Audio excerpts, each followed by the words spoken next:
হাসনাত সার্জিসের গাড়িবহরের ট্রাকের ধাক্কা, চালক হেলপার রিমান্ডে। এদিকে হাসিনার কাঁধে বন্দুক রেখে নিজেদের কথাই বলিয়ে নিতে চাইছে ভারত। বাংলাদেশ দূতাবাসে হামলার ঘটনায় 3 পুলিশ কর্মকর্তা বরখাস্ত, আটক 7। চিন্ময়ের পক্ষে ছিলেন না আইনজীবী, জামিন শুনানি পিছিয়ে 2রা জানুয়ারি। এবং সর্বশেষ জানাবো, স্বামীকে ঢাকায় পাঠিয়ে গৃহবধূকে ধর্ষণ, আদম ব্যাপারী গ্রেপ্তার। শুনছিলেন সংবাদ শিরোনাম, এবারে বিস্তারিত। হাসনাত সার্জিসের গাড়িবহরের ট্রাকের ধাক্কা, চালক হেলপার রিমান্ডে। চট্টগ্রামে বৈষম্যবিরোধী ছাত্র আন্দোলনের কেন্দ্রীয় সমন্বয়ক হাসনাত আব্দুল্লাহ ও সার্জিস আলমের গাড়িবহরে ধাক্কা দেওয়ার ঘটনায় ট্রাক চালক ও সহকারী 2 দিনের রিমান্ড মঞ্জুর করেছে আদালত।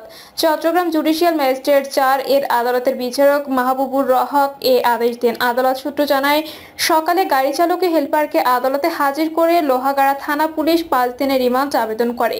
আদালত শুনানি শেষে সড়ক পরিবহন আইনের 98 ধারায় বাবা ছেলে 2 দিনের রিমান্ড মঞ্জুর করেন। তাদের কারাগারে পাঠানো হয়েছে। গত 28শে নভেম্বর হাসনাত ও সার্জিস আইনজীবী সাইফুল ইসলাম আলিফের গ্রামের বাড়ি চুন্তি ফারাঙ্গা এলাকা থেকে ফিরছিলেন। প্রাইভেট কারটি মহাসড়কে উঠতেই চট্টগ্রামমুখী একটি মালবাহী ট্রাক গাড়িটির সামনের অংশে ধাক্কা দেয়। এতে কারটির সামনের বাঁ দিকের অংশ ক্ষতিগ্রস্ত হয়। ঘটনার পর ট্রাকটি নিয়ে চালক পালিয়ে যেতে চাইলে বহরে থাকা মোটরসাইকেল আরোহীরা ধাওয়া দিয়ে চালক ও সহকারীকে আটক করেন। পরে তাদের লোহাগড়া থানা পুলিশের কাছে সোপর্দ করা হয়। এই ঘটনায় ক্ষতিগ্রস্ত গাড়িটির চালক আহমেদ নেওয়াজ বাদী হয়ে লোহাগড়া থানায় একটি মামলা করেন। হাসিনার কাঁধে বন্দুক রেখে নিজেদের কথাই বলিয়ে নিতে চাইছে ভারত। ছাত্র জনতার গণ আন্দোলনের মুখে গত 5ই আগস্টে দেশ ছেড়ে পালিয়ে যান সাবেক প্রধানমন্ত্রী শেখ হাসিনা। এরপর বাংলাদেশের রাজনীতিতে ব্যাপক পরিবর্তন গঠিত হয় অন্তর্বর্তী সরকার। হাসিনা পালিয়ে যাওয়ার পর দেশে ঘটে চলেছে একের পর এক ঘটনা। সবশেষে সবচেয়ে যে বিষয়টি আলোচনায় আসে তা হলো ইসকন ও চিন্ময় দাস। এই ইস্যুকে কেন্দ্র করে বাংলাদেশ ও ভারতের মধ্যে উত্তেজনা বিরাজ করছে। একাধিক ভারতীয় সংবাদ মাধ্যম খবর প্রকাশ করতে থাকে বাংলাদেশ সংখ্যালঘুরা নির্যাতনের শিকার হচ্ছেন। এই কারণে অনেকে পালিয়ে ভারতে চলে আসছেন। তবে আওয়ামী লীগ সরকারের পতনের পর বাংলাদেশ থেকে অবৈধভাবে প্রবেশকারীদের সংখ্যা উল্লেখযোগ্য হারে বাড়েনি বলে নিশ্চিত করেছে ভারতের প্রভাবশালী সংবাদ মাধ্যম দ্য হিন্দু।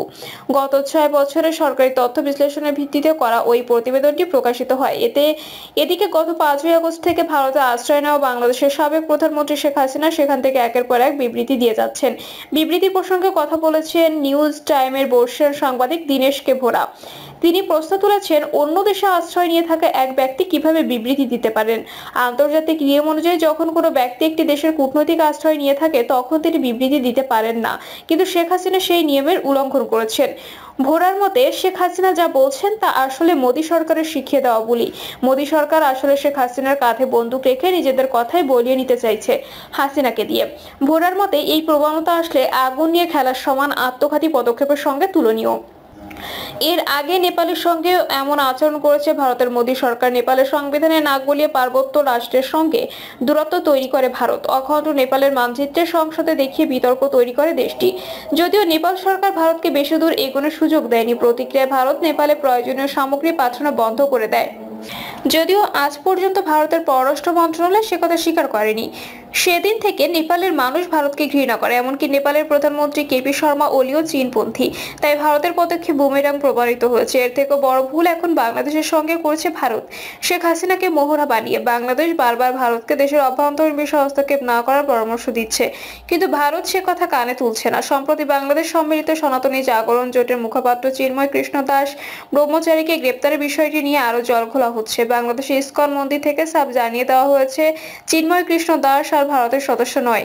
এদিকে ভারত শেখ হাসিনাকে এতটাই ক্ষমতা দিয়ে রেখেছে যে তিনি সে দেশে বসে বাংলাদেশ সম্পর্কে বিরূপ মন্তব্য করে যাচ্ছেন।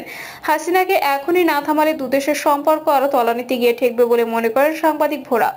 মালদ্বীপ, নেপাল, ভুটানের মতো একই ভুল বাংলাদেশের সঙ্গে করছে ভারত। নিজেকে বিশ্বগুরু প্রতিপন্ন করার লক্ষ্যে আসলে আগুন নিয়ে খেলছে ভারতের মোদী সরকার। বাংলাদেশ দূতাবাসে হামলার ঘটনায় 3 পুলিশ কর্মকর্তা বরখাস্ত, আটক 7। ভারতের উত্তর পূর্বাঞ্চলীয় রাজ্য ত্রিপুরার রাজধানী আগরতলায় অবস্থিত বাংলাদেশের সহকারী হাই কমিশনে হামলার ঘটনায় 7 ভারতীয় নাগরিককে আটক করেছে দেশটির পুলিশ। এছাড়া হাই কমিশনে হামলার সময় দায়িত্ব অবহেলার দায়ে পুলিশের 3 কর্মকর্তাকে বরখাস্ত করা হয়েছে। আগরতলায় বাংলাদেশের সহকারী হাই কমিশন মামলার সময় সেখানে ভাঙচুর ও বাংলাদেশের জাতীয় পতাকা নামিয়ে ছিঁড়ে ফেলার ঘটনা ঘটায় উগ্র হিন্দুত্ববাদীরা। প্রতিবেদনে বলা হয়েছে, আগরতলায় বাংলাদেশ সহকারী হাই কমিশন প্রসঙ্গে উগ্র হিন্দুত্ববাদীদের হামলা ও প্রতিবেশী দেশের জাতীয় পতাকা অপমানের ঘটনায় ত্রিপুরা পুলিশ তাদের 3 জন সাব ইন্সপেক্টরকে বরখাস্ত করেছে এবং দায়িত্ব অবহেলার অভিযোগে পুলিশ সদর দপ্তরের একজন উপ পুলিশ সুপারকে প্রত্যাহার করেছে। এছাড়া হামলায় এই ঘটনায় জড়িত থাকার অভিযোগে 7 জন ভারতীয়কে গ্রেপ্তার করা হয়েছে। মূলত আগরতলায় বাংলাদেশ সহকারী হাই কমিশনের সামনে অবস্থান কর্মসূচি সহ ব্যাপক বিক্ষোভের আয়োজন করা হয়। এ সময় বিক্ষোভকারীরা বাংলাদেশের হিন্দু সংখ্যালঘুদের বিরুদ্ধে কথিত নিপীড়নের নিন্দা এবং ইসকন সদস্য চিন্ময় কৃষ্ণ দাস প্রভুর মুক্তি দাবির নামে সেখানে তাণ্ডব চালায়। আগরতলায় বাংলাদেশের সহকারী হাই কমিশনের কর্মকর্তারা জানিয়েছেন, হিন্দু সংঘর্ষ সমিতি তাদের একটি সংগঠনের ব্যানারে সেখানে হামলা ও তাণ্ডবের সময় এই ভাঙচুর ও হাই কমিশন অফিসের পতাকা ছিঁড়ে ফেলার ঘটনা ঘটে। ইন্ডিয়া টুডে এ নিয়ে বলেছে, বিক্ষোভের নামে হাই কমিশনের সামনে জড়ো হওয়ার পর কড়া নিরাপত্তার মধ্যে একটি দল বাংলাদেশ সহকারী হাই কমিশনের কাছে স্মারকলিপি জমা দেয়। তবে এক পর্যায়ে ওই গ্রুপের কিছু সদস্য নিরাপত্তা ব্যবস্থা লঙ্ঘন করে হাই কমিশন চত্বরে প্রবেশ করে এবং ভাঙচুর ও তাণ্ডব চালানোর পাশাপাশি বাংলাদেশের জাতীয় পতাকা অপমান করে। চিন্ময়ের পক্ষে ছিলেন না আইনজীবী, জামিন শুনানি পিছিয়ে 2রা জানুয়ারি। বাংলাদেশ সনাতন জাগরণ মঞ্চের মুখপাত্র চট্টগ্রামের পুন্ডরিক ধামের অধ্যক্ষ চিন্ময় কৃষ্ণ দাস ব্রহ্মচারীর জামিন শুনানি হয়নি। ধার্য তারিখে চট্টগ্রাম মহানগর দায়রা জজ মোহাম্মদ সাইফুল ইসলামের আদালতে তার পক্ষে কোনো আইনজীবী শুনানি করেননি। পাশাপাশি রাষ্ট্রপক্ষ মামলাটি শুনানি না করে সময়ের আবেদন করেন। সব মিলিয়ে আদালত পরবর্তী জামিন শুনানির জন্য 2রা জানুয়ারি তারিখ ধার্য করেন। চট্টগ্রাম আদালতের সহকারী public prosecutor advocate Enamul Haque বলেন, আজ চিন্ময় দাসের পক্ষে কোনো আইনজীবী আদালতে উপস্থিত ছিলেন না। পাশাপাশি রাষ্ট্রপক্ষ শুনানির জন্য সময়ের আবেদন করেন। আদালত জামিন শুনানির জন্য 2025 সালে 2রা জানুয়ারি ধার্য করেছে। যেহেতু শুনানি হয়নি, এ কারণে আসামি পক্ষের উচ্চ আদালতে যাওয়ার সুযোগ নেই। আবার দায়রা জজ আদালতেও অপেক্ষমান থাকার কারণে ম্যাজিস্ট্রেট আদালতেও জামিন শুনানি করার সুযোগ নেই। স্বামীকে ঢাকায় পাঠিয়ে গৃহবধূকে ধর্ষণ, আদম ব্যাপারী গ্রেপ্তার। বগুড়া ধুনটে এক রিকশা চালককে বিদেশ পাঠানোর প্রলোভনে ঢাকায় প্রেরণ ও তার স্ত্রীকে অস্ত্রের মুখে জিম্মি করে ধর্ষণের অভিযোগ উঠেছে। এ মামলায় দুলাল হোসেন নামে এক আদম ব্যাপারীকে গ্রেপ্তার করা হয়েছে। আদালতের নির্দেশে রাতে ধুনট থানায় মামলা রেকর্ড ও উপজেলার চিকাশি ইউনিয়নের মোহনপুর বাজার এলাকা থেকে একমাত্র আসামিকে গ্রেপ্তার করা হয়। বিকালে ওসি সাইদুর রহমান জানান, শিগগিরই ঢাকায় বসবাসকারী ভিকটিমের ডাক্তারি পরীক্ষা করানো হবে। পুলিশ এজাহার সূত্র ও স্থানীয়রা জানান, পেশায় আদম ব্যাপারী দুলাল হোসেন ধুনট উপজেলার চিকাশি ইউনিয়নের মোহনপুর গ্রামের তফিজ উদ্দিন আকন্দের ছেলে। ধর্ষণের শিকার ওই গৃহবধূ উপজেলার কালেরপাড়া ইউনিয়নের আটকারিয়া আশ্রয়নপল্লীর এক রিকশা চালকের স্ত্রী। দুলাল হোসেন ওই রিকশা চালককে কম খরচে বিদেশে পাঠানোর প্রলোভন দেন ও তার বাড়িতে যাতায়াত শুরু করেন। এক পর্যায়ে তার সঙ্গে রিকশা চালকের পরিবারের সুসম্পর্ক গড়ে ওঠে।